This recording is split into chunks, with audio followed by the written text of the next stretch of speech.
Yo, hold up. Yo, yo, yo. Hold up. Bet, hold up.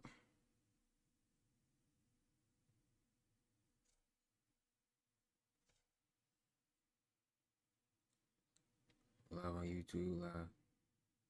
Live on YouTube, live right now. Carmel. Live on YouTube, live right now. Go ahead and tap in, yo. Live on YouTube, live right now. Go ahead and tap in, yo. Live on YouTube, live right now. Go ahead and tap in, yo. Live on YouTube, live right now. Go ahead and tap in, yo. Live on YouTube, live right now. Go ahead and tap in, yo. Yo, live on YouTube, live right now. Go ahead and tap in, yo. What's good, y'all? Good, y'all. What's good? What's good? What's good? What's good? What's good? How y'all niggas been, though? How y'all niggas been? How y'all niggas been? How y'all niggas been? How y'all niggas been, bro? Yeah. How I been, though? I've been good, though. I've been good. Good, though. No, I've been kind of inconsistent with the streaming thing, but I'm taking it serious. Live right now. Go ahead and tap in, yo. Live on YouTube live right now. Go ahead and tap in, yo. Live on YouTube live right now. Go ahead and tap in, yo. Alright, got it out of my story. Which it's fine. Okay, it feels good to finally be back on this shit. Because dang, turn on my lights. Turn on my lights. Bro, oh my gosh. Bro, my light's not on, bro. I'm tripping. How am I gonna go live but not have my lights on? Get your head in the game, bro. In the game. Oh, my light's not working, bro. Oh my gosh, piss me off, bro. Ugh.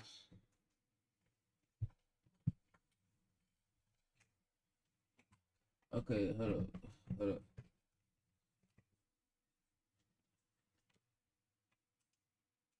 No, I don't need. Yeah.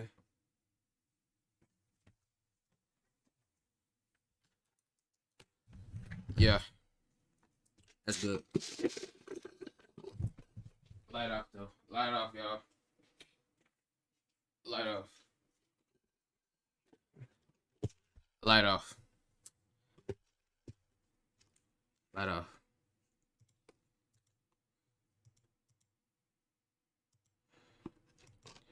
Light off. Bro, I'm trying to move my webcam, bro. Like I said, finally good be back on this, bro. We're gonna go crazy. We're gonna have fun. We're gonna upload clips. We're gonna upload all my clips to YouTube Shorts. We're gonna make clips. We're gonna make entertaining stuff, and we're gonna get it right. Right. We're gonna get it. We're gonna get it absolutely right, bro. We got our sub goal here. We got YouTube sub goal right here. Right here. I gotta add in scenes. I gotta make scenes now, but this is a YouTube sub goal. We have 18 subscribers. We only have 18. Goal is to get to 1,000 though. My goal is to get to 1,000. I want to get to 1,000 subscribers so I get monetized. But should be told, I'm not trying to really get monetized for. Let me not say that. Let me not put it that way. Of course, I'm trying to get monetized. I guess what I'm trying to say is I don't really care about the money for, but that's good to still do. But shoot, I ain't doing it for money though. I'm doing it for the love of the game, bro. Game. We're gonna react to 3 videos today. Zephyr, the greatest of all time. GOAT, the greatest of all time. Now that title, it doesn't just go to anybody. In order to be the greatest of all time, you gotta really be like you gotta be internationally that guy. Like you gotta be the best or whatever. You gotta be the best person that ever done that. The best person that ever done that. And that. I've been waiting. This is how a ramen brand reached over 1 billion people without using social media. I saw the Michael Jackson movie today, bro. That jump was so good, bro. I saw Sunday, bro. That jump was so good, bro. in my opinion, gonna be one of the top 2 at. Just be that, be that, be that, be that. No. Just be that, be no. Be that, be that, be that, be that. No one here. So go high, fuck it, though the sunrise. It doesn't matter. Oh, dang.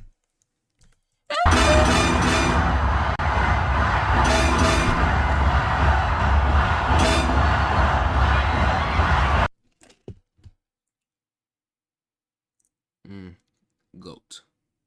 A word, not the animal, means that. Okay, the audio went out. He does this like the audio goes out. A word, not the animal, means that you are the greatest of all time in any category that you choose. Now, the GOAT has been a term that has been wildly overused. Facts. Okay. People say GOAT now. People just mean like you cool, bro. It is, bro. The people call the most generic niggas the GOAT. I want to be the GOAT. I don't want to be generic. I am a part of that problem, but that's besides the point. But we be I watched the videos, but I watched his videos before he uses it. Out there calling any person or any character that we like the GOAT, to the point where it gets kind of concerning. Like, why are we as a society allowing DJ Khaled and GOAT in the same sentence? The only GOAT Yeah, I kind of hate him, not gonna lie. Around, he's eating, my nigga. And after watching that Michael Jackson movie, that shit moved me. And this movie just Facts, bro. I'm telling you, that movie was so good, bro.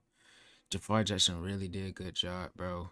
It really captured the greatness of Michael that was Michael Jackson, bro.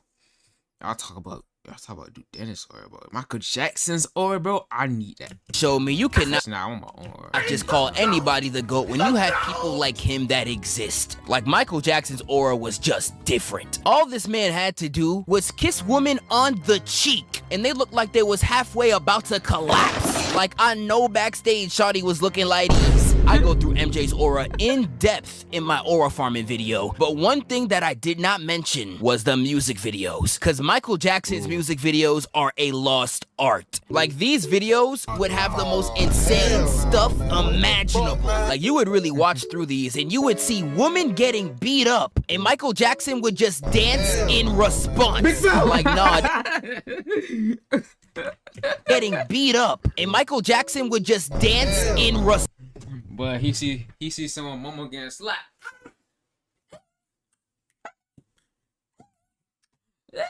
Like, nah, this nigga dead saw domestic violence and said. One of the funniest music videos to me was the one for Bad, where Michael Jackson's part of a gang and gets exposed for being a fake demon. And when Wesley Snipes pulls up and says, "So what's up, then? You don't even got no one around you. You lacking." And MJ's like, "Who lacking?" Spawns his group of YNs and starts dancing instead of running a fade. Is this nigga serious? This really how them Disney bullies used to be running up, bruh. And when he's finally done with his dance routine, that does remind me of that one Bad. Really how them Disney that does make sense. Like the Bad Boys. bullies used to be running up, bruh. And when he's finally done with his dance routine, you had him looking like, nah, this shit was dead frying me, but it was truly GOAT material. And It was fire. The music videos was fire. But if you think about the context, he's in a street fight. He starts dancing out of nowhere. He starts hitting these moves, bro. And the nigga like, nigga, if I want to fade. But after that though, I'll be ready to go home, bro. You got me right there, bro. Hit me with those dance moves, bro. You got me there. You got me there. now we're gonna talk about other people of the same ilk. Now, I do think Goku is the GOAT anime character, and for some reason, that's a hot take. I do understand. That's not a hot, like, that shouldn't be a hot take. Goku is he's the father. He set the foundation of other anime protagonists.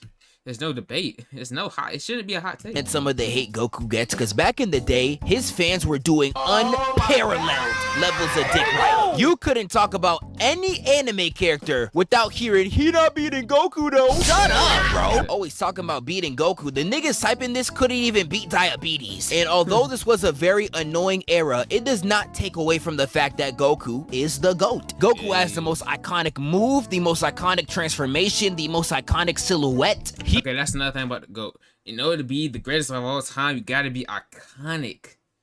Bro, he has the most, iconic move, iconic transformation, iconic anime, iconic design. Iconic design. Like, if you look up Goku, bro, he has the most iconic design, bro. Goku. You know. I kind of scream, too. Like, bro, his outfit is just iconic. Iconic. Here's a good photo. Like, everyone knows what this photo is. He has the most iconic, like, it's just iconic. Has the most iconic move, the most iconic instantly recognizable transformation, the most iconic silhouette. He literally walked so an entire genre of anime could run. So if you are someone in the camp that's gonna look at me and say Luffy is the GOAT, I just wanna hold you by the shoulder and say this very calmly. He is the one. Y'all niggas can suck my dick! When it comes to the greatest anime ever, that is a little too subjective. Yes, I don't think the greatest anime of all time is like, you have to have every type of genre in one anime. That's something, it's possible. It's possible. It is possible. I believe anything. I believe anything could happen. Anything could happen. As right now, though, the greatest anime of all time doesn't exist. It's all opinionated. It's really what you like. My anime list used to have Full Metal Alchemist at the top for years, and it was well deserved. It's one of the most perfect shows of all time, and I'd recommend it to anyone who has not seen it. Now, I almost watched Full Metal Alchemist, but I didn't watch it in... Hey. I was gonna watch Full Metal Alchemist, but I skipped. I did watch it. I watched I had watched JoJo's Bizarre Adventure. I was gonna watch Full Metal Alchemist, y'all, but I watched JoJo's Bizarre Adventure instead.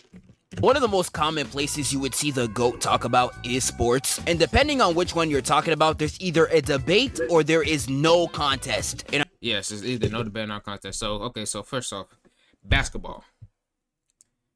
The GOAT for basketball. LeBron. I could say Jordan, but I'm going to say LeBron. Football. Tom Brady. Hockey. I do not know. Baseball. I do not know. Soccer. I would say Pele. I would say Pele. But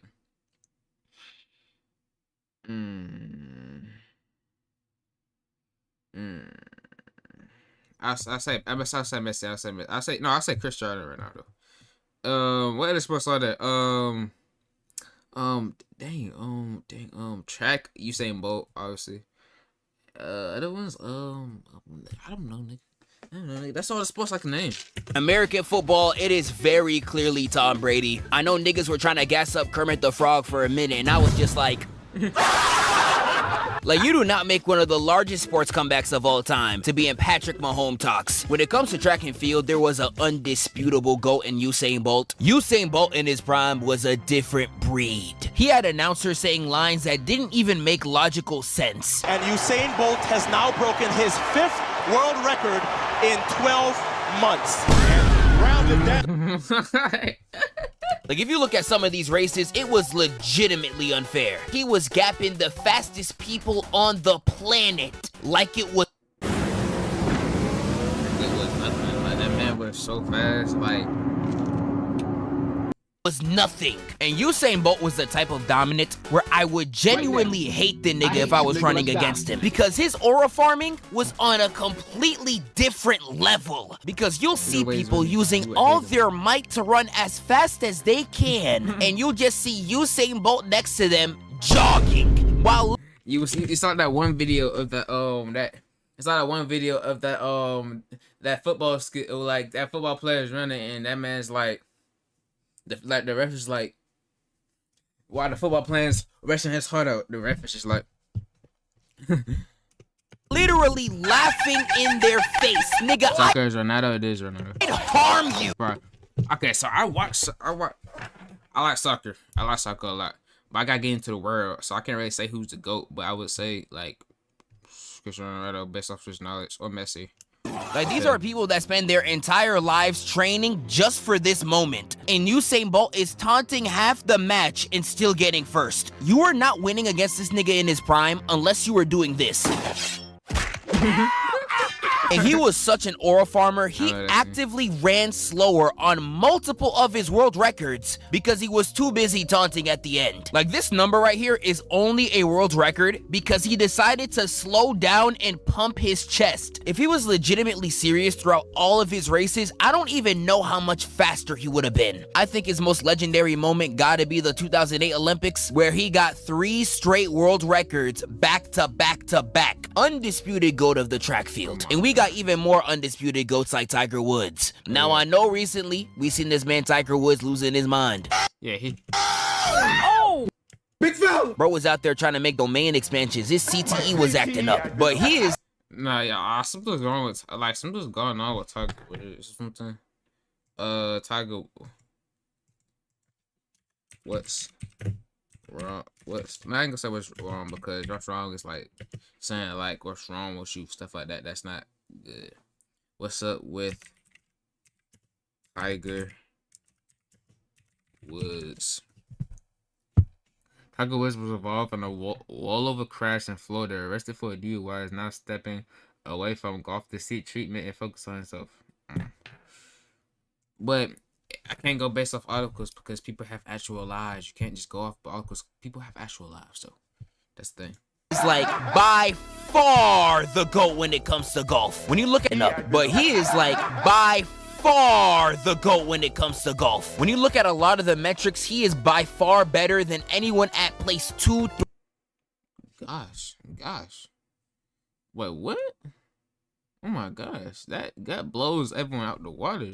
3 or 4, he was so good in his prime, people actively played worse when he was on the court. Like, this nigga's hockey was so strong, they would struggle in his presence. And there is some sports where the GOAT is more widely debated. 2 of the most toxic debates of all time is between LeBron and Michael Jordan, and Messi v. Ronaldo. Messi v. Ronaldo gets so toxic, it doesn't matter who you are. Their fans are willing to skin you alive if you disrespect them. I still remember this. Their fans are willing to skin you alive. Hey, who made this video? This guy getting milked. He looks like Humpty Dumpty. He looks like Casper. He looks like Humpty Dumpty. Who made this though? It is though. Hold on. Hello? Who made this though? Carmel. Yes. Where your chat at on your live? Huh? Where your chat at on your live? It's on the thing. It's on the You guys gotta go to comments or something. You gotta click on it. Go down below. Oh, it's not a thing where it's show on the screen. Yeah, it's not. Yeah, I don't got it yet. I get it though.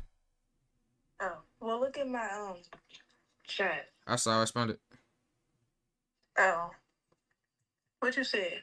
I said Ronaldo is. I said like soccer. I gotta get him most to the world, but it's subjective for who the GOAT is.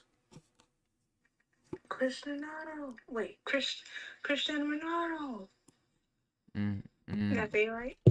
But Pele is more like he's a player. He's more like a lot. But yeah. I don't know who that is. He's a soccer legend. All I know is Messi and Ronaldo. Yeah. Because of speed. Yeah. But go ahead. But try to look for the chat, okay? For the what? The chat, right? Okay. Alright. Alright. Alright, but who made this though? Who made this though? Who made Humpty Dumpty though? Kinda odd. Kinda just an odd thing to make. Who made Humpty Dumpty? Like, that's an odd thing to make. This guy did. This guy did.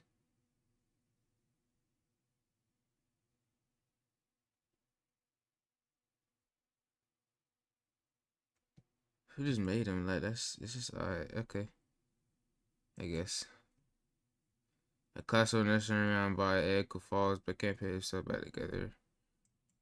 Alright. He's like, okay, I'm just sorry. I just like to do this. Casper. I think I spelled that wrong. Who made Casper? Casper's cool. I ain't gonna lie. It's a cool name. This little girl at the World willing to skin you alive if you disrespect them. I still remember this little girl at the World Cup saying Ronaldo was crying in his car and grown men were actively sending a 6-year-old death threats. Bro, you're literally 40. But Bro, that's how like crazy people get. the debate between these two, I think, is the most intense in sports by far, largely because fans in soccer. Yeah, obviously, because like soccer's worldwide. Basketball is mostly toward like America, like France, like Asia, like that. Are way too passionate. No, sports by far, largely because fans in soccer are way That reason. Dang. too passionate. Tense in sports by far, largely because fans in soccer are way too passionate. Now, unlike LeBron and Michael Jordan, Messi and fans in soccer are way too passionate. Now, unlike LeBron and Michael Jordan, Messi and Ronaldo did compete against each other on multiple occasions, and damn near every single time they did, it was complete cinema. Now, if you look at the stats all together, Messi low-key destroyed the nigga, but they have both had some incredible matches against each other. I think the most popular back in my time was in La Liga 2014, where Barcelona and Real Madrid went against each other and Messi scored a hat trick. I remember this game having niggas in my family going crazy. I don't think you could go wrong with either one. If I had to choose, I think Ronaldo got more aura. Sui is the most iconic pose for a reason, and CR7 is the coldest combination of letters and numbers I ever seen in my life. Messi, meanwhile, is gonna cook you on the court no matter the scenario, but he's gonna do this being the most socially awkward person of all time. Like, there was a time where he was accepting an award and he almost kissed Mbappe instead of turning to his wife. His poses next to people be frying me too. He is unintentionally the funniest person ever. These are two of my favorite matches from the both of them. Definitely check them both out. And we can now go into LeBron and Michael Jordan. Now, basketball's GOAT debate I think is toxic as well, because it has largely devolved into which player can we discredit the most. Like, Discredit the most facts. Like the thing is, they don't talk about basketball. They don't talk about who's the greatest. They talk about who did worse at this. Where's at this? They'd be like, LeBron didn't score this. LeBron never had a all-time record of this. I hate hearing people say Michael Jordan couldn't win without Scottie when he was dropping 15 points in the finals, and Michael Jordan had to average 45 for them to win by 3. I ain't gonna lie, that is true. Like you can't say that you feel like he's scoring that much. By 3! And I have to hear Jordan fans. That's people's main argument when they talk about who's Michael Jordan like not being good, that he couldn't win without Scottie Pippen. And saying the Bulls. People were saying like, why the Bulls he wasn't good. LeBron is a choker when he has gone through series where he had to average 35, 9, and 9, with his second best shooter averaging 12 and his third best averaging 9. And the teams that he was going against, 2 MVP. Imagine being able to build an app with your name on it, just by thinking about it. Meet Base 44. All-Star cheater, DPOY, finals. And the teams that he was going against, 2 MVPs, All-Star cheater, DPOY, finals MVP. For 2 years. Oh, hell no! Like, yeah, the Golden State Warriors. This is like the dream. This is like the dream team back in the day. This was like the best. This was like the people say this is the greatest team of all time, the greatest lineup of all time. Years. Star cheater, DPOY, finals MVP. For 2 years. Oh, hell no! Like, I honestly hate this debate for trying to make both of these incredible players look worse for the sake of a ranking. Both of these niggas are insane, bruh. Michael Jordan, they was out there calling him Black Jesus. It's blasphemy, but... Bro, people were saying when they walked by Michael Jordan that they felt like they felt like he wasn't real. They felt like he was like God or something. They felt like he was like an illusion. Do I think Messi around Ronaldo better? I don't know. I gotta get more into the soccer world, but I like Ronaldo though. Ronaldo's cool because I like him as like, I just like his play style. I like what I'm seeing is cool. But them niggas was right.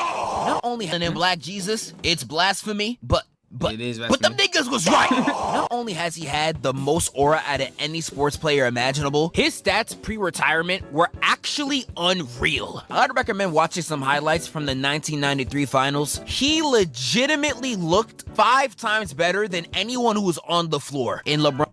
Okay, but at the same time, they can't really say who's the greatest of all time because they both play with different players at the same time, different eras, so like that. It can't really say who's the greatest. LeBron played with different players. Players probably better than players back then. That's not players that were better. That were better from back then. And Jordan played with players like that was still good, but weren't as good as the players that LeBron played with. So like it's subjective. I don't know.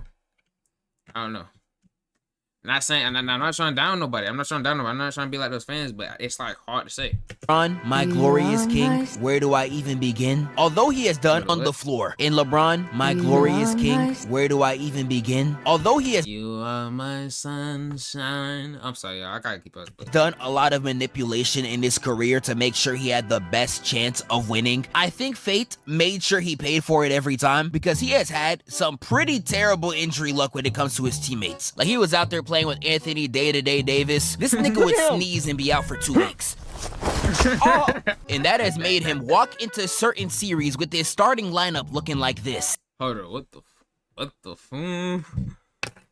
the fuck? Hold up. I'm not one to try to make fun of somebody, but oh my.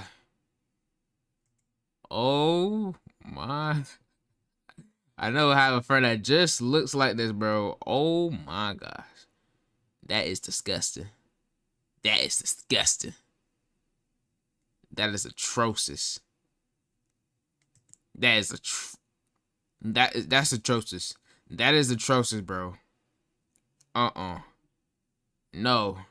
You're a superstar. Get a no. I'm not even. I just want to make fun. I just want to make fun of him. I mean, make fun of his hair. I'm sorry, but dang. And that has made him walk into certain series with his starting lineup looking like this. Who are you, bitch? Into certain seasons and be out for 2 weeks. And that has made him walk into certain series with his starting lineup looking like this. Who are you people? But the fact that he has always produced despite his teams being rather atrocious at times is simply incredible. Y'all should already know 2018 LeBron this year got y'all niggas acting like these. If I had to give you something to watch, I would definitely say watch the 2009 series between him and the Orlando Magic. It's literally a 30-minute highlight reel of some of the craziest athletic feats you will ever see. When it comes to more subjective niches, it's a lot harder to choose a GOAT. Genres like hip-hop constantly have GOAT debates. Okay, hip-hop. Same thing with basketball. It's really all based on what you like, so you can't really like. No. Same thing with the anime, man. It's really all based on what you like. Oh God, shut up.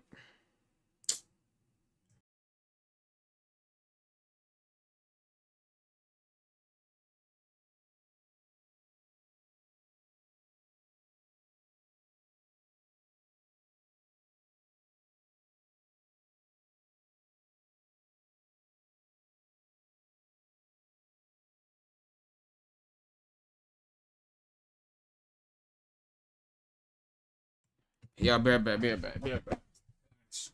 Stay there, bro.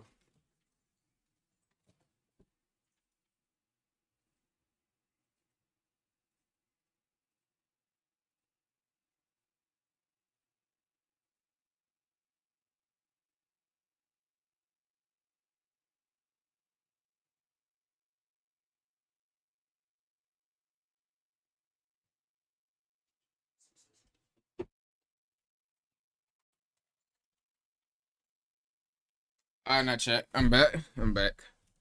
But same thing with anime. It's really all based off what you want. Would I want that hairstyle? No, I would not want that. I would not want a high top. No, not. I used to want a high top because having a high top is easy to take care of.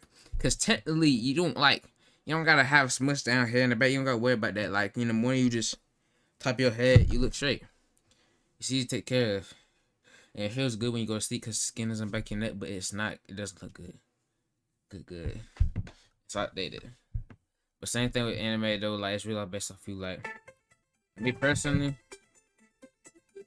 when it comes to music, like stuff like pop, R&B, Michael Jackson's the GOAT. Obviously, comes to rock. I don't know. Maybe Queen. I don't know. And there was a time where it was pretty unanimously known as Tupac. I would say nowadays, if you're saying Tupac is the GOAT, it is a LARPer take. Now I know. Yeah, if you're saying like Tupac, and I don't know him Tupac, but if you're saying he's like the GOAT of rapping, like I feel like you're just saying that or something, or just trying to like rage bait, or just trying to find just something to say. Oh, that sounds crazy, but just let me explain.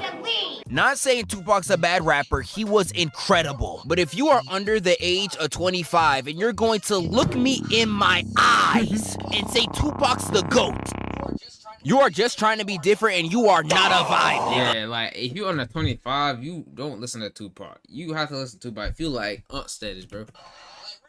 Like real life, gun to the back of your head, name 5 songs from him. Like what the fuck? You're dying. You're literally dying. Again, Tupac isn't at all a bad rapper, but I feel like people say this just so they can seem intelligent, like, wise move, nigga, wise move. But rap, I think, is too subjective to have a singular GOAT. But y'all niggas just be saying anyone. Who? Now all the kids nowadays saying they're GOAT, but y'all niggas just be saying anyone. Who? Now all the kids nowadays saying Playboy Cardi when this is the only line he speaks actual English. Yesterday with my pops, my grandma still playing bingo. NBA YoungBoy be getting glazed too, and although he is tough, some of his songs are rather questionable. Big like a baby, you could say that I'm a child molester. Wait, nah, that has to be made up. Nah, did he actually say that? Wait, the NBA YoungBoy. Did NBA YoungBoy say he was a child molester in a song? NBA YoungBoy did not explicitly state that he was a child molester in the song. However, he did express regret over violent lyrics. And nah, it has to be it. Superhero is also pretty subjective, but Child molester. Ghost superhero is also pretty subjective, but I want to say that the ghost superheroes. Well, dang. There's 3 ghosts: Batman, Superman, and Spider-Man. Easy. not really. You could only really discuss these 3 as the GOAT. I just said that. Those are the 3 best. Like those are the most iconic. It's not even the best. They're iconic. They are the best. Like niggas want to be different sides of being a hero. Superman reflects like aspect of if someone needs help, if someone needs help, the right thing to do is help. The right thing to do is be there. Spider-Man reflects that even though sometimes being superhero becomes hard. You still gotta push because people out there need you. Not even that they need you. People out there just need help. That's what Spider-Man reflects. You gotta push harder, even if it affects your own life. You gotta push harder to save other people. Sacrifice yourself. Self-sacrifice. That's what Spider-Man reflects. Batman. I would say Batman reflects. He's just kind of the darker side of being a superhero, but he reflects like vengeance. But I feel like it's deeper than that. I feel like Batman reflects actual justice. Like he reflects justice. And a part of being a superhero is not just about trying to help people. It's about actual fighting for justice and fighting to protect. I feel like I don't know. Batman's weird. But all affects around justice and around moral right. I feel like, and what is right is what is wrong. Not similar to Superman, but he reflects on what is right and what is wrong and what needs to be put in place for the greater good. Not trying to do it forcefully, but also trying to do it forcefully. Different so bad. They out there saying the real superhero GOAT is Nova. No.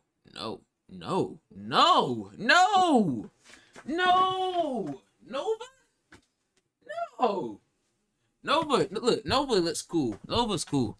But him as a GOAT superhero is crazy. No. What are you talking about? The hell are you talking about, bro? Spider-Man is my favorite out of the three, but Superman, I think, is the clear GOAT. He is literally synonymous with the word superhero, and I don't think that will ever change. Greatest video game of all time, I think, is way too subjective. Like, it's based off personal opinion. Personal opinion. Based off what you like, anime, music. Based off what you like. However, there was a time where there was a unanimous GOAT. When I was growing up, all these lists were dominated with Ocarina of Time on the top. Now, is it actually the GOAT? No, nigga! I wouldn't even... too, like, different games come out at different times. And different games come out in different times. So they had different technology and different stuff they could do. Different writers, different people, just yeah. Even say it's the best. They had different technology to use, or stuff like that.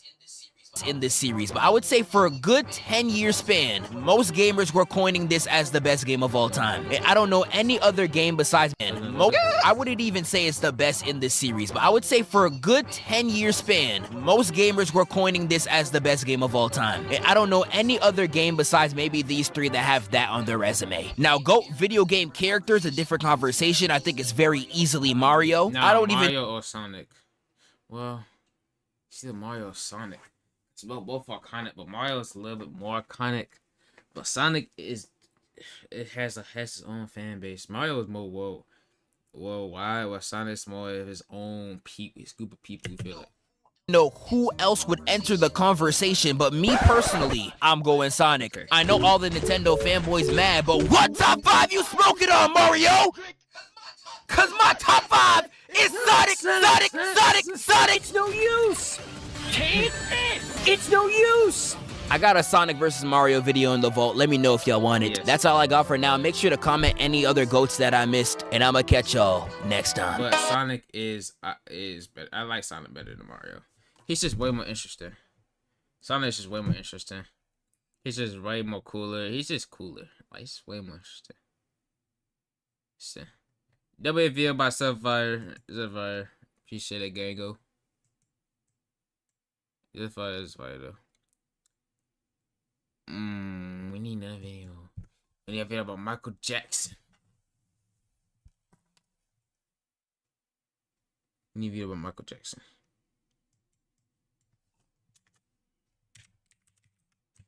Michael Jackson.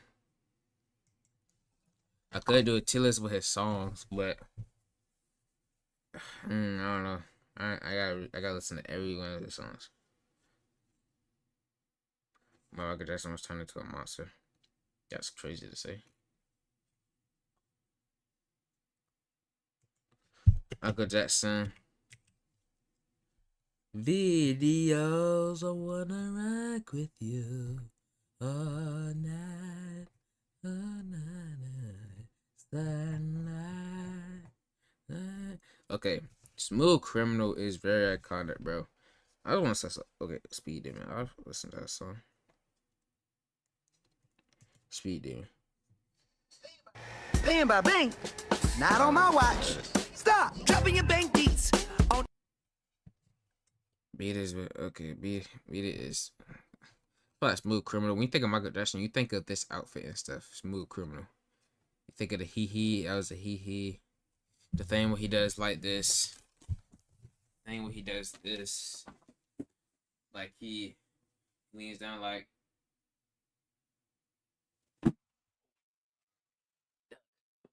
Ooh. But he does that. Thriller is very kind of. I feel like the music video for Thriller is so fire. The one that has the most views is Beat It, I think. It's Billie Jean, but that's a lot of views though. That's like 1/4 of the world. Oh no, Billie Jean, 2.1 billion. Gosh, never mind. Billie Jean, not my lover. In this together, yeah, I am the one that shattered my soul. The first oil farmer in history. I want to say that. First oil farmer in history was Jesus. You know, Yahusha. That was our first oil farmer. Oil farmer.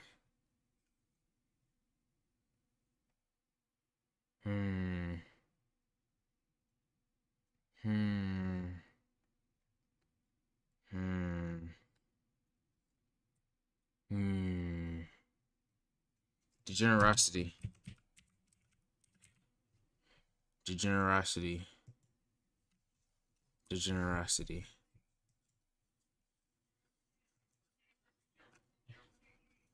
The West piece of fiction. Our job experience. AI takeover.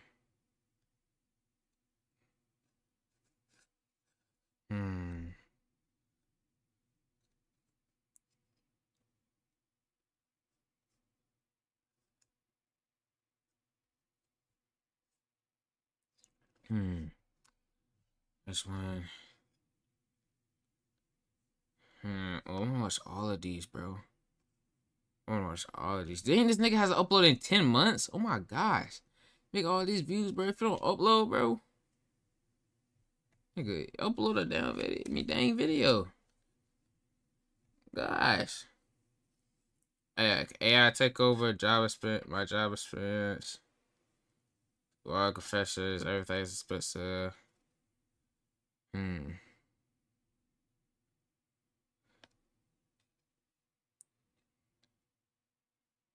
gonna do my job experience. Today, I'll be talking about one of humanity's biggest fears. Okay.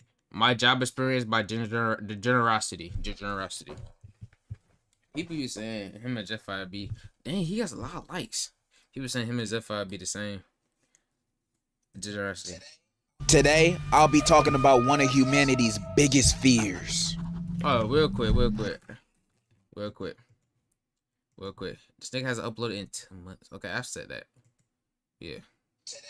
Today, I'll be talking about one of humanity's biggest fears.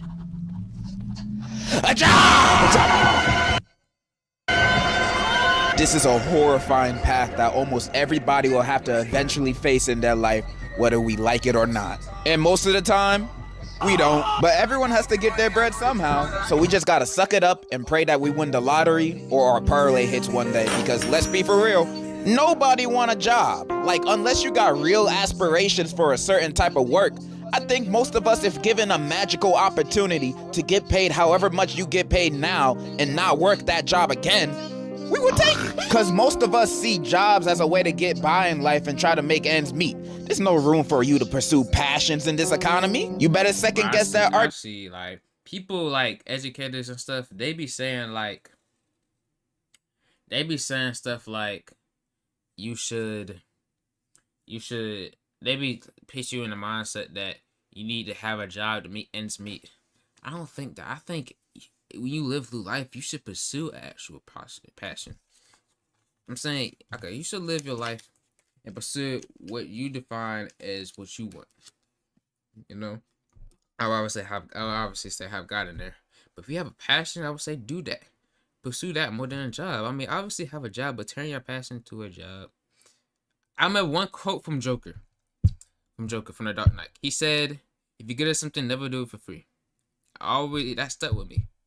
So if you have a passion, I would say do it. You know? Say for example for this streaming. Say example for streaming. This could be a passion. Could be a passion for someone out there.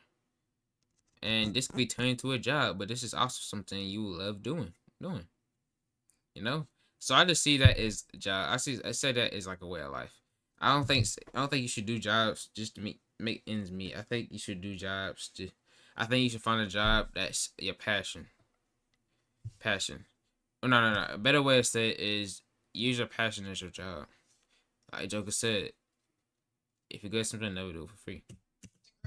degree and major in business so you can be an executive marketing promoter for a billion-dollar company. But I digress. I'm just saying, I doubt that is most people's passions to work at a 9-to-5 at a warehouse lifting boxes.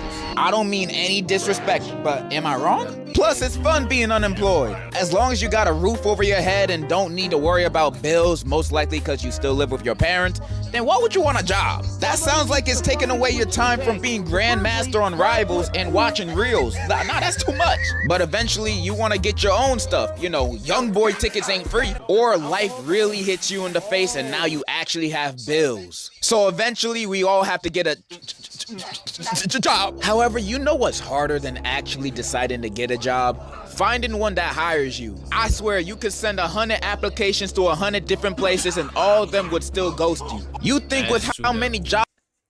Like, finding a job is not that easy. If you're trying to find a job, it's not that easy. Most businesses are not gonna hire you unless they actually need you. They're not just gonna hire you just because. They're gonna hire you if they actually need you. Job openings you see, but it's true. They're not gonna hire you if they don't need you. They're not gonna hire you for the fun of heart. Businesses are desperate to find people, but nah, it feels like they're posting it as bait, just to mess with people or steal your info. But yeah, that's not only why that. Would they have job applications if they're not gonna like, what do you call it, hire nobody? If this is your first job, you're gonna have a harder time because even the quote-unquote entry-level jobs are asking for a qualification of having prior experience. Like, isn't that what this job is for? How is someone supposed to get experience and not be homeless while almost every decent paying job requires that? And trying to apply for a job on LinkedIn or Indeed is like sending your application into a void. I swear none of those people be reading them. You could have the most stacked profile on LinkedIn. You got a bachelor's, master's. Some people's jobs are to find job applications and to hire other people, but at the same time, even then they might not be doing their jobs.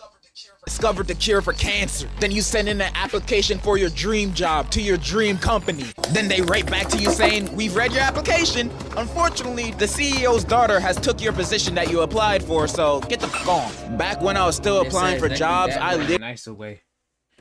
That's the way. They're like, sorry, but someone else applied for your application. So nigga, shoot. Bye. We don't know you. Literally gave up on sending applications on those sites because I never get a response back. Like, damn, was my application that bad? Even when your application does get noticed and you get set up for an interview, you still gotta go through some more bullshit ass questions. Why did you choose our business? Y'all hiring. Like, what's up? What is your main motivation to get your work done? Money? What else am I here for? Where do you see yourself in the next 5 years? Hopefully not here. That's just me being honest with my answers. What do you want me to do? Work here for the rest of my life? This is a Wendy's! So you gotta lie with any question they ask. You have to make yourself look as good as possible. So you gotta fake it till you make it. Even if they asked you a stupid question like, would you still work this job even if there was no pay? You say absolutely. I always wanted to be a slave. Congratulations, you have successfully become employed. The end of your life starts Tuesday. After starting a job, I feel after the first week, you can find out whether you like it or quit it the next month. And it won't be the job itself to motivate you. End of your life starts Tuesday. After back then, they used to actually dress like this. The Americans actually used to dress like this, but they don't dress like this no more. Starting a job, I feel after the first week, you can find out whether you like it or quit it the next month. And it won't be the job itself to motivate this decision. It's your boss and co-workers. Jiggle my boss. They can make or break this whole thing. If you happen to get a chill boss and co-workers you can vibe with, that's amazing. That's how my last real job was. I used to be a waiter for weddings and other events. That job low-key had me stressing because I wasn't good at the start. I was awkward taking orders, I would mess up orders, and one time I even dropped a whole tray of food I was carrying at the wedding. Best believe I didn't get tips that day. And what would get me kinda jealous is that some of my co-workers would walk out and carry 2 trays full of food on one shoulder. Like, damn. I'd be looking at them. I'd be like, dang, that's real. Bro, are you Samoan? Those trays are mad heavy and so out of balance. But you know what kept me going? It was the fun time. Each plate has a different proportion, so each plate has a different weight. They gotta be different. I had with my coworkers and boss. They were cool as hell. We had a carpool to get to the events. It was always a vibe and a good time. They made my experience. Imagine working a 16-hour shift and walking out of it happy. One day I clocked in for a double shift for a wedding and a sweet 16 at 9:30 a.m. and clocking out at 1:30 a.m. Granted, I was dead after that shift and had to take off my shoes more than once, but I got $60 worth of tips and went to Wawa after work, so I felt like Gucci. And I believe I only felt like this because the environment I was around was nice. Sometimes. I've had to serve some aggressive people at some points. Yeah, it's my birthday today. What can I get out here for free? You a bitch. If I had trash co-workers or a trash boss, I would have not stayed at that job for long. I have zero patience for bullshit. Literally. Like example, the first job I've ever had in my senior year of high school, I was a janitor at a warehouse. I had no co-workers, so I had nobody to talk to, and my boss was not a bad person, but a bad boss. I'd be working shifts that were 2 to 3 hours every few days, cleaning the break rooms, hallways, and bathrooms. So my pay wasn't even that good, but since I was still in school, I was just thinking, I'm making money and I got more time to study and goon. That sounds like a win-win. But when payday arrived, I would only be paid for half the hours I worked, sometimes less. I was already barely working as is, combined with a salary of $13 an hour, cleaning up pee-pee and poo-poo. Man, I'm not taking it. Plus, he only paid me through Cash App. You've ever had a job that only paid you through Cash App? Nah, that sounds mad cheap. Only through Cash App is crazy. And I had to go. I only worked there for a few weeks. He did pay me the rest of the money after, so he cool, but man, warehouse jobs are not it. My patience dwindled faster when I got accepted at BJ's, and I worked there for 1 day. I asked to go to the bathroom and left during orientation. I discovered they weren't what they advertised. How you gonna call yourselves BJ's without expecting people to have certain expectations? That's false advertising. So I left. That wasn't really the reason. I just didn't want to work in the freezer. That's when I started my waiting job. Ask for a different position. And YouTube. And now here I am.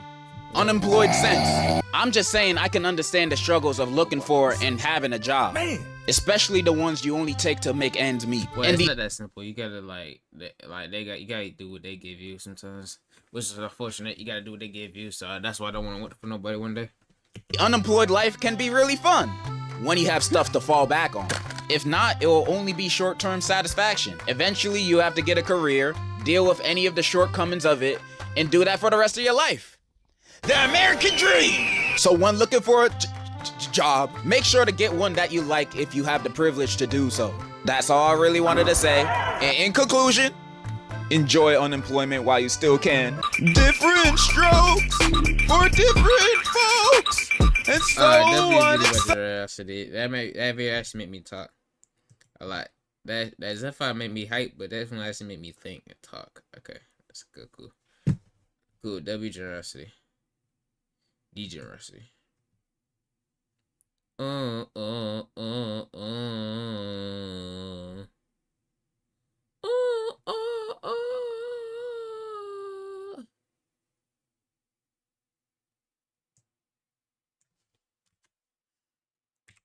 I watched this guy before.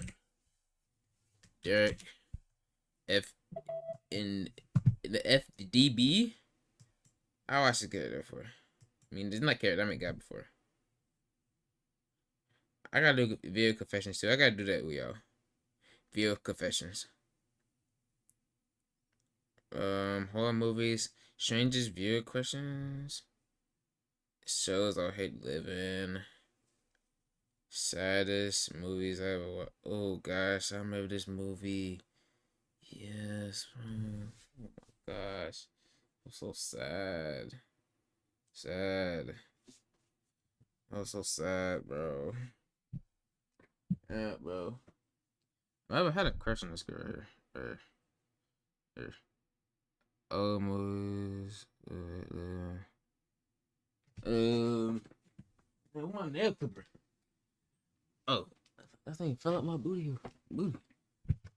With this movie, though. Bro, I want to watch the videos, but dang, bro. This is long.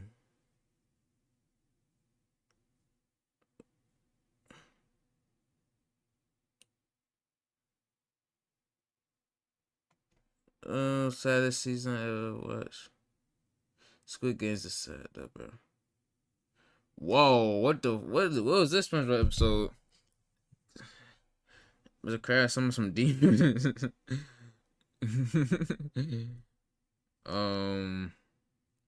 Scary movie I ever watched. Two-Man Show. Oh. This is a long. Old horror movies. 1-star rated movies.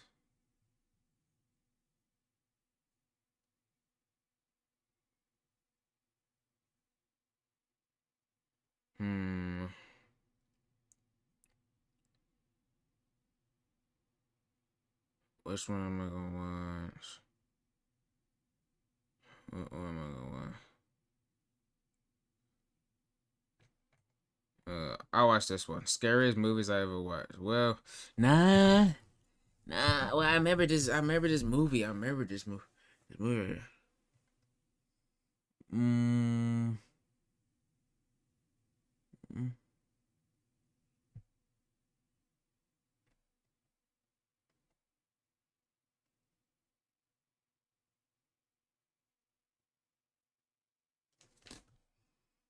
I'm watching this video right here.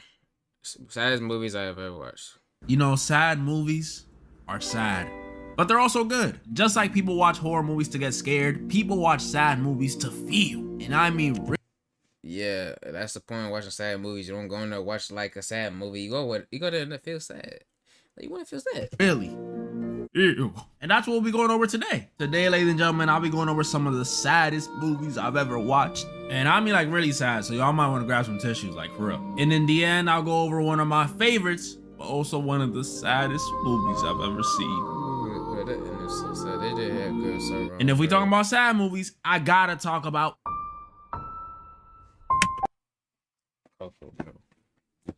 Coco was, bro, that movie had me.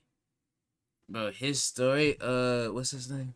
The dude, he's like, his skeleton dude, he was, his daughter was his grandma. I think that was sad. The way he got done so dirty, he had a family that dirty by that man. In my belief, Disney movies are how most kids are introduced. Bro, Inside Out, bro. Inside Out where Bon died, bro. I cried. Every time I watched that, bro, I had cried, bro. I was bawling. Bon died. They made this so sad,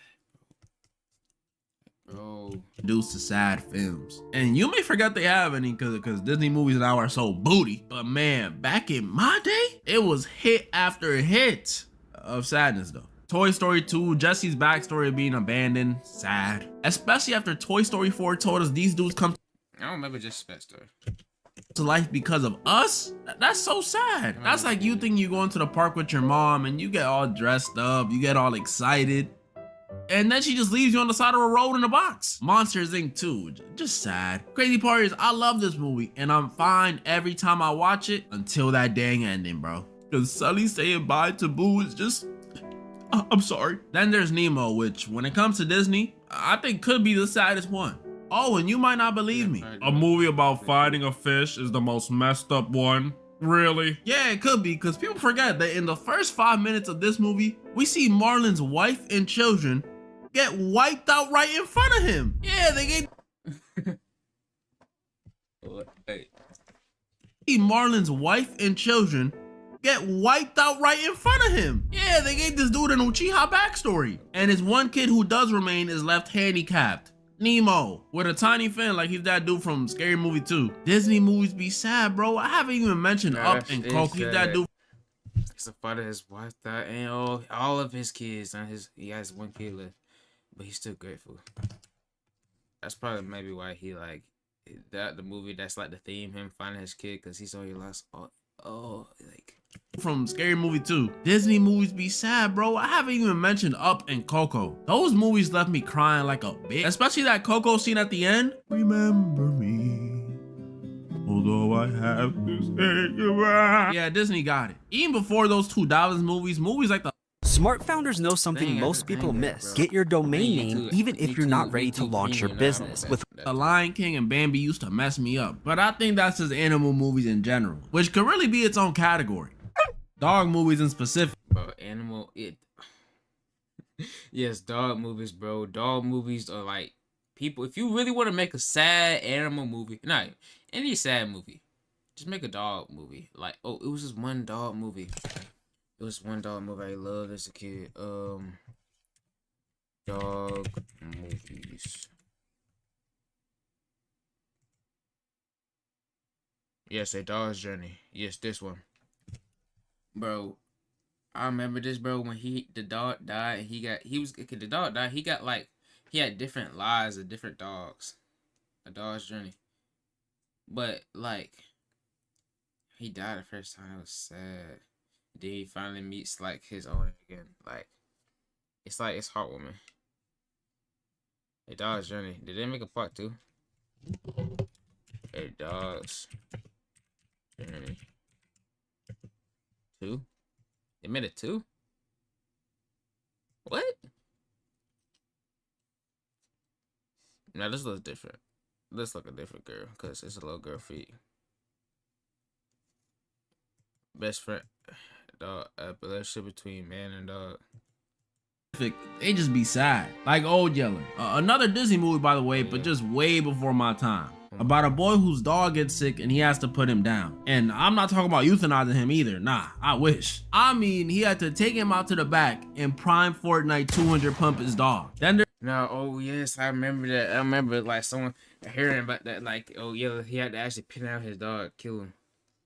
There's the movie Hachi, A Dog's Tale. And this one really, really got me. A movie about a loyal dog named Hachi and his owner, and the bond they formed over years. And when I say loyal, I mean extremely loyal. Every day he would walk with his owner to the train station before he went off to work. And every day he would come back to the train station and walk home with his owner when he came out of work. The bond these two had was special, man. These two were like the pinnacle of man and man's best friend. Pick me up every day from the train station. I know fathers that won't even do that for their kid. Not even on his 9th birthday. But one day after doing the regular routine, you know, Hachi going to the train station with him, dropping him off. While Hachi's owner is at work, he tragically passes away. I know. He was just giving a lecture in this class he teaches and then boom, collapsed. And that's not even the sad part, because since he died at work, Hachi obviously never knew. I mean, how would he? Was they gonna call him? And since he never knew, he sat there waiting at the train station for him to come back from work for 10 years. Wait, what? Oh my gosh. Yeah, Hachi came back every single day waiting for his owner to come back from work for a literal decade. And he's a dog, so obviously he doesn't know his owner is dead no matter how many people tell him. He just feels him missing. In his mind, his owner just isn't coming home. Dang, they must have him working really hard. And to make this all sadder, not only does Hachi literally die out in the cold waiting for his owner to come back, which just had to be, but this whole movie really happened. In Japan, this actually happened. A man left to work one day and passed away, and his dog, you know, did what Hachi did. And the people of Japan erected them a statue to symbolize loyalty and companionship. This is what I mean. I respect y'all who. Bro, that movie. It's just made to be sad, bro. No plot point, just sadness, bro. Do Dog's Journey, please. Own pets, because movies like these are the reasons I don't want a dog. I had one when I was a kid, a Yorkie, and never again. You asking me to willingly get attached to a creature that is nothing but loyal, adorable, comforting, kind, just for them to be gone before I even turn 30? Y'all are either. That's the thing, though. You get a dog, they're gonna die. Think about that. You gotta think about the journey, though. Soldiers or masochists, because that has to be some form of torture. If I get a dog, it's gonna be when I'm in my. They're soldiers or masochists, because that has to be. What SpongeBob scene was this? Be some form of torture. Oh if I get a dog, it's gonna be when I'm in my final days. That way I can say I had a dog, but I don't have to deal with the pain of losing one. It's gonna be close too. When I say final days, I mean like my last minute. In my dying breath, I'm gonna be like, son, come here, son. Yeah, that's cool though. Getting a dog when you. That's SpongeBob. Getting a dog when you get old though. That's good because like, you get to have a final best friend. after all them people like you seen go through. Give me a Yorkie. But dog movies, I know they really do strike at the heart. Only ones that made me cry are the really sad ones like Hachi and Santa Buddies. But a movie that really messed me up is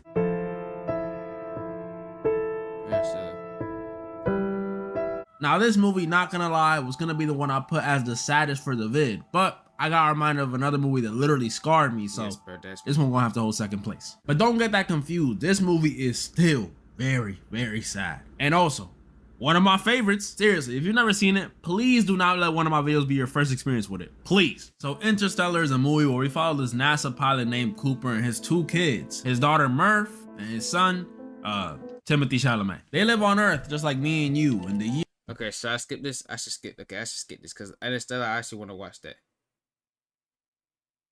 It's like it's actually really good though. I heard because they actually use like actual like scenes of like, you know, scenes of like space and stuff, and like they actually did the science behind it, and that's really cool. Like, so here's why the founders of IMI are betting on an ad platform you probably haven't thought of. In my opinion, going to be one of the top 2 ad platforms in the future. Fucking sad, and it only gets sadder towards the end too. Because in the end, Cooper is those things we might get some video. And he got thrown into a. And now for the saddest movie of the video.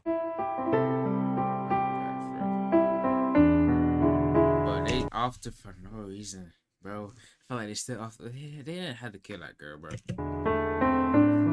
Look, I got the same rules for this movie that I had for Interstellar. Watch it before you watch this, and just hope you don't get scarred. In this one, we follow a middle school boy named Jess who likes to draw, and the sad stuff already begins because this kid lives on a farm. And I don't mean the kind of farm that pops into your head when you think of a farm, you know, the fields, the cattle. Nah, I mean his family is barely scraping by and he has to wear his sister's shoes to go to school. And I didn't grow up in the best area as a kid, but being broke in a city is definitely different than being broke out in the sticks. Like, I'll take witnessing drive-bys over having to walk 15 miles to school if I miss my bus. I'm good. But his family's financial situation wasn't the only issue.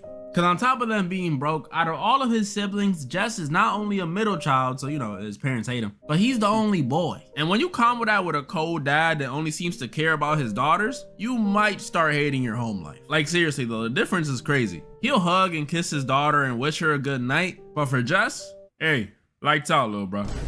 Like what the? I get the whole you're supposed to raise your dad was kind of mean, but he was kind of comforting him at the end when she died. Boys to be tougher, but dang, bro, I can't get a good night. And I remember always watching this thinking, you know, some friends would be nice to help alleviate all this suffering going on at home. But Jess didn't even get that. Because at the school he goes to, he gets bullied. And this movie really reminds you how cruel or dedicated these kids used to be to. He gets bullied. But this kid right here, bro. This kid made fun of her when she died, bro. Bullied. And this movie really reminds you how cruel or dedicated. I ain't gonna lie. These kids used to be to bullying. Cause tell me why Jess gets on his bus, right? And some girl in the back throws a sandwich at him. Like y'all see what I mean? That means she either made that sandwich just to throw it at him, or she forfeited her lunch just to bully him. That's dedication. Jess is broke, home life ain't the best, and he has no friends. Could things get any worse? Yes, but they don't, at least not immediately. Cause first, things got better for Jess when a new girl came to school, Leslie. And y'all know how back in school, everyone used to be interested every time there was a new kid, like, oh, where's she from? Yeah, nobody in the school cared. Even I ain't gonna lie, they did not care. They were like, who this girl? I'm about to say who this, but nah, I can't. I love this movie. And Jess didn't like her after she beat him in a race, which you might find silly, but I don't blame him. So yeah, even Jess didn't like her after she beat him in a race, which you might find silly, but I don't blame him. So yeah, the point. Nah, I would be mad too. And I'm gonna sound real misogynistic when I say that. Like, a new girl just came in, she beat you in a race, but I'm supposed to be athletic. Jess did not like Leslie at all. But that changes fast. Because after finding out they live right next door to each other, seeing she gets bullied too, and biggest of all, her giving him a stick of gum? A stick of gum? In middle school? I knew some people that would do some wild stuff for a stick of gum. Facts, bro. You got some gum, you got some gum. She just handing it out, bro. That's just nice. Jess and Leslie start to become sort of friends. And I say sort of because Jess was still a little closed off, a little hesitant. I don't know if it was the whole cooties thing or what, but you can tell Jess and Leslie were cool, but he wasn't gonna share his Spotify playlist with her. That is until one day after school, Jess and Leslie decide to explore these woods they live by, you know, for fun. Yeah, for fun. I love running around, getting bitten by mosquitoes, and coming home smelling like grass. I love that stuff. But while they're I love that. I love just being around that shit. That's cool to me. exploring and talking about, you know, kid stuff, they stumble upon this old rope dangling above a creek. And this rope may have looked like an ordinary rope, but after Leslie and Jess swing on it, Leslie says this rope will now be their bridge. Bridge to what, you may ask? Well, the bridge to the other side of the creek. A place just for her and Jess. A place she names Terabithia. Ah, it's the title, Bridge to Terabithia. And you might be confused. What you mean a world for themselves? This ain't Minecraft. Well, when they swing across the creek, Leslie and Jess pretty much start playing pretend, imagining a whole world around them. A world where they're king and queen. A world where there are no bullies throwing sandwiches at them. No mean or negligent parents not showing them any love. Just them. And I'm not gonna lie, when I was rewatching this, it genuinely brought a smile to my face. Like, my feet were kicked up in the air and everything. I'm serious. Shows like you could really be a kid, bro. That's why I'm really quiet this video. My other reactions all say, but like they were really being kids, bro. Really being fun, being pretend. They didn't care about nothing. Didn't care about how people feel, bro. Too. My mom came in and asked me what I was doing, because it was just so sweet. Terabithia was kind of like their escape from reality. And not only did it strike a chord with me, because I used to play pretend when I was a kid, which was probably way lamer than what they're doing. I used to just pretend I was Goku or something. But it was just also nice to see that Terabithia was making them closer as friends. Like, they started spending every day together. Leslie opened up about her family. Jess opened up about his. They went to church together. Jess even told Leslie he has a crush on their teacher, which I always thought it was ridiculous when dudes said they liked their teachers, bro. Like, out of every person in the school you could go for, you're gonna go for your teacher? Come on, bruh. The principal is right there. The point is, Terabithia was making them closer, and they finally had something to look forward to. It was making them happier. Like, y'all cannot tell me it doesn't bring even a little joy to your heart. Come on. I see that little smile, bro. Things were going great for these two. I brought joy to your heart. Bro. Come on. I see that little smile, bro. Things were going. Bro. The last scene, bro. When they was fight side each other. She has the dog. She just gave her a new pet, right? Just gave her a dog. They're waving. I'm great for these. It's the last time I saw each other, bro. Too. Obviously, their home life was still a problem, especially for Jess. But at the very least, things were on the up and up. Extremely on the up and up. Because just when you thought things couldn't get any better, that teacher Jess has a crush on invites him on a field trip. Which honestly, you know, I'm happy for Jess. That's my boy. This is a major win in his eyes. But is this not weird? Like, the trip to the museum is fine. That's perfectly fine. But the weird thing is that when we see Jess meet up with his teacher, she's the only one in the car. Like, it's just them two going. Like, look, it might just be. I don't know. She was gonna invite him too. Her too, I think, right? Again, I know this is a major W in Jess's eyes, but even if it was the principal calling me for a one-on-one hangout, I would have been scratching my head. But nothing happened, thankfully. The teacher wasn't a monster. Just very weird. And they it's just regular, just school trip. Hung out and enjoyed the museum. Jess really enjoyed the museum. But then Jess gets home and his family is saying how they were worried sick and they thought he died. Which is weird because, like, Mom, I told you before I left, you just ignored me. And why the heck would I be dead? Your friend Leslie is dead. She drowned in a creek this morning. Apparently she tried to swing across on a rope and it broke. This movie takes the darkest of darkest turns when we find out Leslie, Jesse's newfound best friend, died. Yup, and she's really dead. Like, after this point, we never see her again. Yeah, like, she, like, actually died, bro. Like, it might seem like a fever dream, but, like, she actually died, bro. I remember the first time I saw this movie, or should I say read the book in class. It was a book. I remember the first time I saw this movie, or should I say read the book. Wait, wait. They had different hair? The Bridge of Terror. Bithia.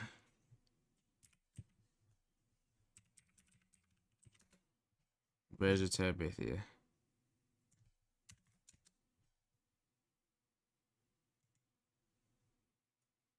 Book. It was a book.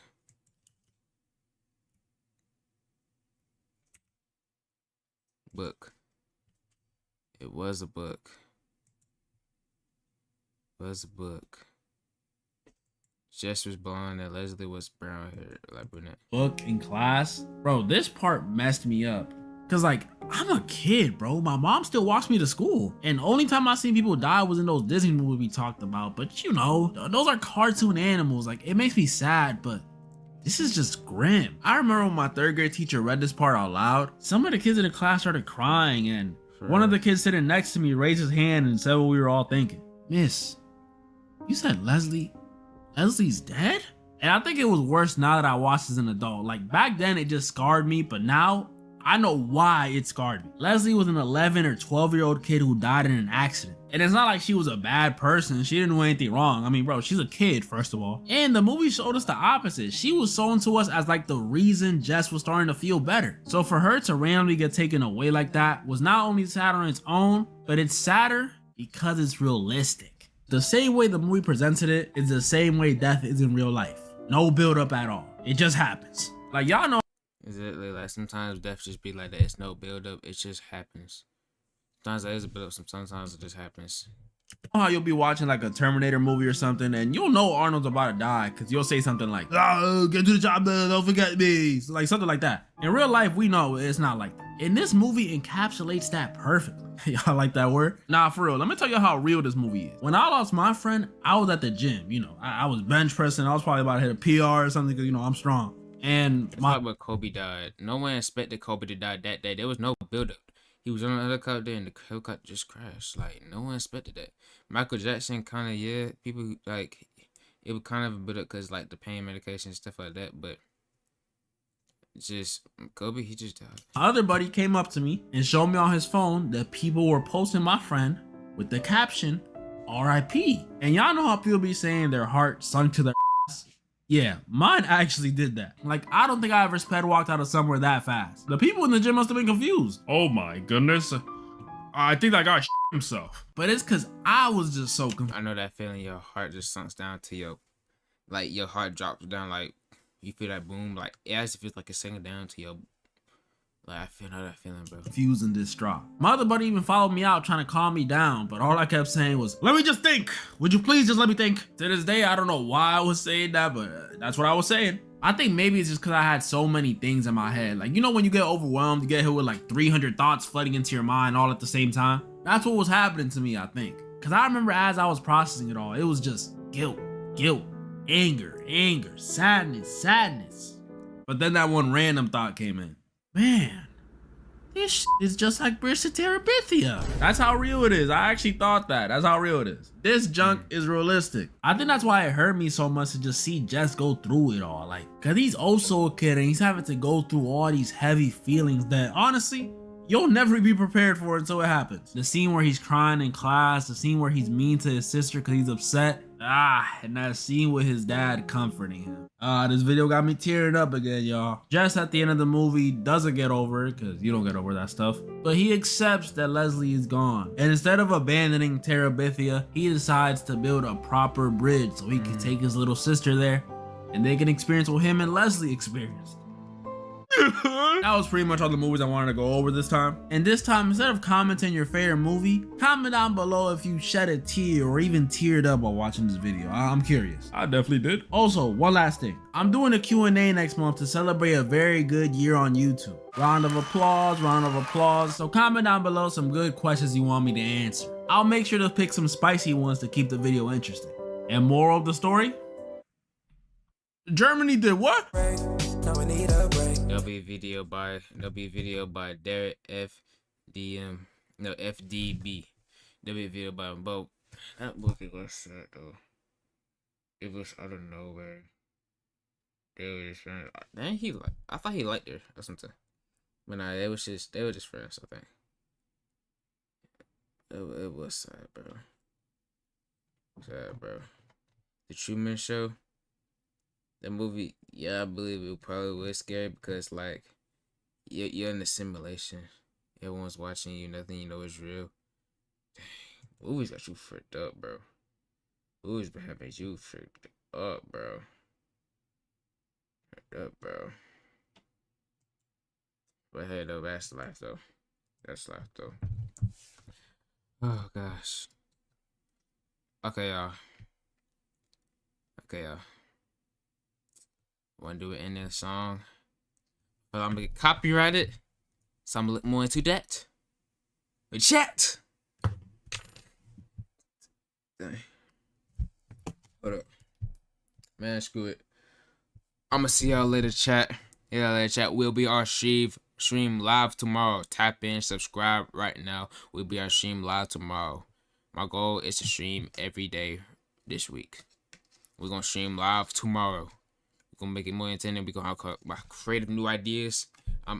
The way I found to be like more creative is just not have a thought in it at all. Just let it come to mind. See stuff, get inspiration, just work with it naturally. But chat, see y'all later. And peace out, my niggas. Let go.